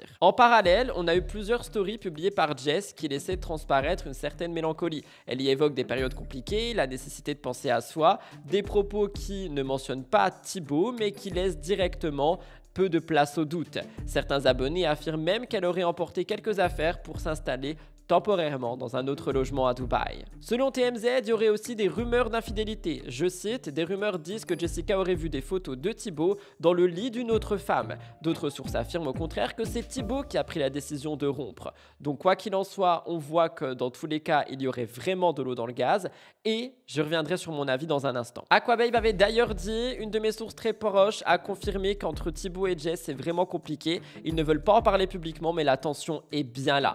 Apparemment, ils veulent gérer ça avec maturité, ils veulent pas exploser sur les réseaux sociaux, même s'il y a un fossé qui est en train de se creuser de jour en jour. Pour le moment, ni l'un ni l'autre a confirmé ou démenti les infos. Jess, elle garde le silence, elle a fait quelques publications qui parlent de renaissance personnelle, de recentrage sur l'essentiel. Thibaut, lui, il est discret, il n'y a pas de photos de couple, il n'y a pas d'allusion à Jess, et il a une présence très limitée sur les réseaux, et du coup, il y en a beaucoup qui voient le signe d'un accord en fait entre les deux pour ne rien dévoiler. Et le fait que tout ça enfle et que les deux ne réagissent pas, c'est très bizarre. Parce que comme je l'ai dit dans ma vidéo du 22 octobre, Jess, elle réagit au bout d'un moment en disant « Mais non, on traverse juste une crise, des hauts et des bas, il y en a tout le temps. » Et là, Silence radio. Les communautés, ils disent vous êtes un couple fort, ne laissez pas tomber, on croit encore en vous, repose-toi Jessica, tu mérites d'être heureuse. Parfois, même les plus belles histoires arrivent à leur fin. Leur histoire, qui est suivie de près de 10 ans par des millions d'abonnés, a pour certains un parfum de conte de fées.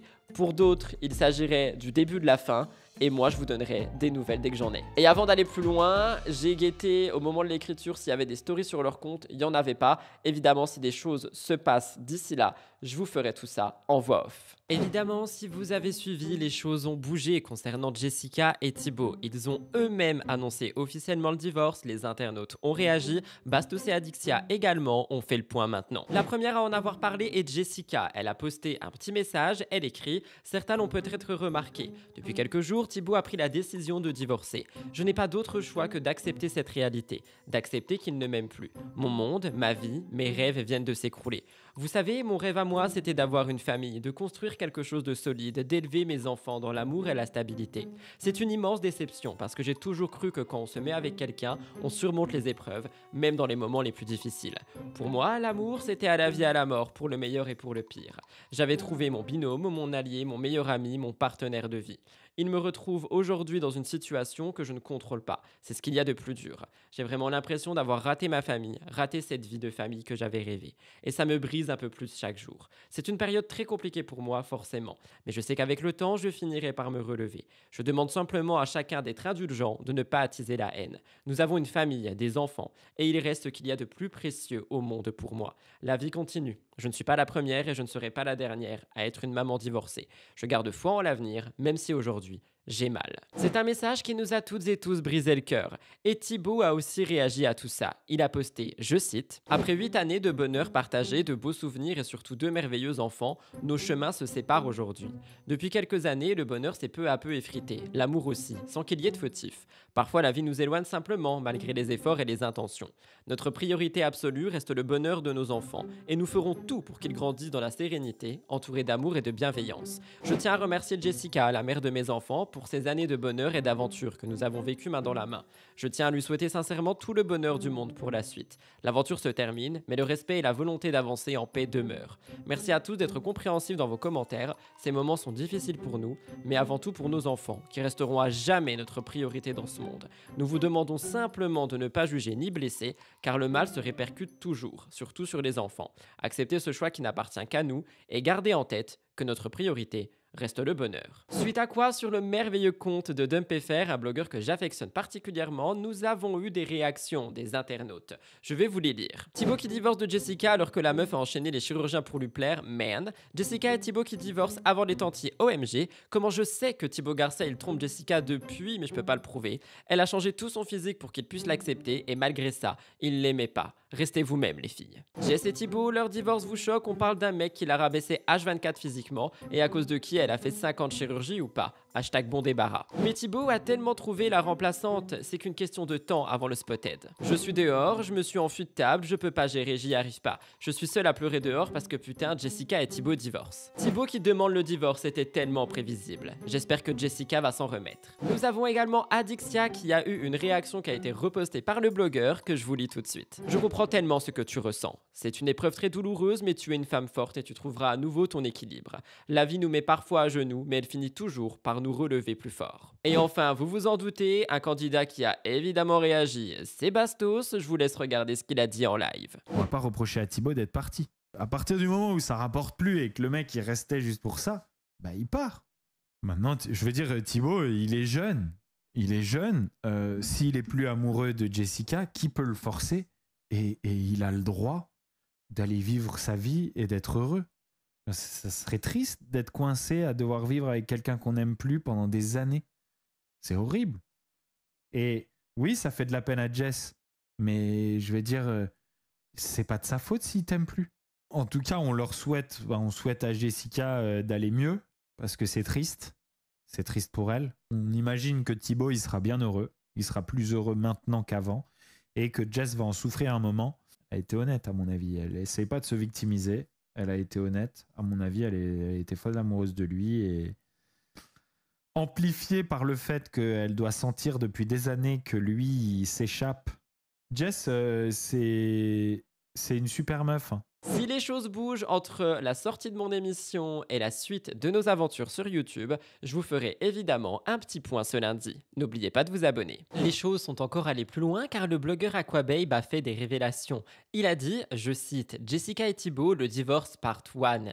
Il y a quelques jours, j'ai eu une discussion avec Jessica au sujet de Thibaut et du fait qu'on ne les voyait plus ensemble. D'après elle, c'était juste une crise passagère, rien de plus. Mais mardi, j'ai reçu un gossip d'une source très proche affirmant que Thibaut avait signé les papiers du divorce le matin même et que c'était fini entre eux. J'ai transmis l'info à Jessica sans révéler ma source et elle semblait assez surprise. Et on peut effectivement lire Jessica qui dit « Ben non, on n'a rien signé du tout, je comprends pas qui dit ça, mais non, je t'ai dit ça va pas du tout et c'est vraiment compliqué. » Deuxième slide, Jessica et Thibaut, le divorce part 2. J'ai pu échanger avec une source très proche du couple, quelqu'un qui a été témoin direct de leur vie commune pendant plusieurs années. Selon cette personne, la situation est bien plus complexe que ce qui pourrait apparaître publiquement. Thibaut aurait tout fait pour sauver son mariage, malgré plusieurs années de tensions et de désaccords. Il serait aujourd'hui épuisé émotionnellement et souhaiterait simplement retrouver un peu de paix et de bonheur. D'après cette même source, Jessica envisagerait de donner une version des faits très défavorable à Thibaut, afin de susciter la sympathie du public. Thibaut, lui, aurait choisi de ne pas alimenter les conflits médiatiques, préférant rester discret pour protéger ses enfants et éviter le drame. Aquababe souligne, va-t-on assister à plusieurs versions de l'histoire et à un couple qui se déchire sous les projecteurs, affaire à suivre. Ce n'est pas tout car Oksana, qui a directement été liée à tout ça à cause d'une vidéo qui a tourné cet été, a reçu énormément de messages. Elle a décidé de réagir, je vous lis ça. Oksana a dit, depuis hier j'ai pris connaissance de la séparation de Jessica et Thibaut et je me retrouve malgré moi au milieu d'une polémique à laquelle je n'ai absolument rien à voir. Je tiens simplement à préciser que je ne suis en aucun cas lié à cette histoire. Je partage ma vie depuis 6 ans avec un homme que j'aime profondément. Je demande donc avec toute la bienveillance possible qu'on me laisse en dehors de cette situation qui ne me concerne pas. S'il vous plaît, ne vous laissez pas influencer par ce qu'on peut voir ou interpréter sur internet. Une vidéo sortie de son contexte peut laisser croire n'importe quoi, mais la réalité est tout autre. Cette situation me peine énormément et j'envoie tout mon soutien et mes pensées les plus sincères à Jessica comme à Thibaut dans cette période difficile. Voilà pour les dernières informations, vous me direz ce que vous en pensez. Le truc, putain, je pleure, je savais, j'allais pas y arriver. J'avais pas encore pleuré aujourd'hui. Aujourd'hui, ça allait mieux, j'ai dormi 10 heures, c'est la première nuit où je dors 10 heures. Normalement, je dors 3 heures par nuit, je pleure jour, matin, nuit. Et c'est trop dur pour moi. Attendez, putain, je dois sortir maintenant. Et je me suis bousillée la gorge. Donc voilà, donc je suis suivie, hein. J'ai des psys, plusieurs psys, coach de vie. En 10 jours, il s'est passé tellement de choses, si vous saviez. Vous allez voir dans C'est la famille, il y a une partie qui a été filmée. Il s'est passé tellement de choses en juste une semaine, les gars. Comme une semaine. En une semaine, il m'a quitté, il a mis les maisons en vente, il a trouvé une maison. Il n'habite plus avec moi, il est parti. En une semaine, il s'est passé tout ça, je me suis pris un mur dans la tête, un mur que jamais je pensais prendre dans la tête. Et c'est pas grave, je vais me relever parce que je me suis relevée de tout, je me suis relevée de pire. Il y a des gens qui se relèvent de la mort d'enfants, de la mort de leurs compagnons, etc. Donc je vais me relever de quelqu'un qui me vire de sa vie sans souci. Je vais y arriver, ça va être un peu difficile puisque pour moi j'avais une vision du mariage que tu te bats à la vie, à la mort et que genre on vieillit ensemble et qu'on a des souvenirs de petits enfants.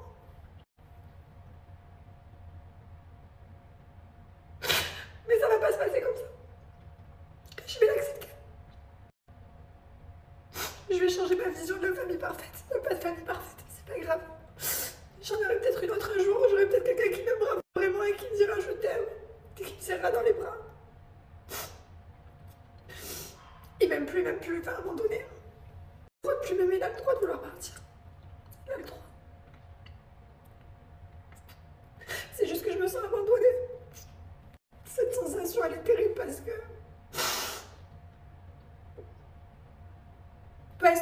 pour moi, c'est mon partenaire de vie, mon meilleur ami. Les enfants, ça s'est très bien passé. On leur a dansé, ça s'est super bien passé. Thibaut, il a assuré. Moi, j'arrivais pas trop à parler parce que plus. Et je peux pas lui en vouloir parce que je peux pas le forcer à être avec moi. Quand tu n'aimes plus une personne, tu l'aimes plus, ça sert à rien de forcer. S'il n'y a plus d'amour, ça sert à rien. Je peux pas mendier l'amour. J'ai essayé, je suis allée le supplier. d'essayer de le supplier, d'essayer d'arranger les choses, de se donner une chance, je sais pas, d'aller voir des psys, de faire partir tous les deux en vacances pendant 6 mois s'il fallait.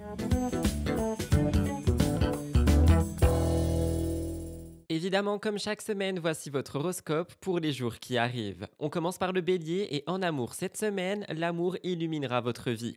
Vous serez entouré d'amour et de projets remplis d'espoir. Pour travailler argent, vous êtes en droit d'attendre beaucoup de vos collègues et employés.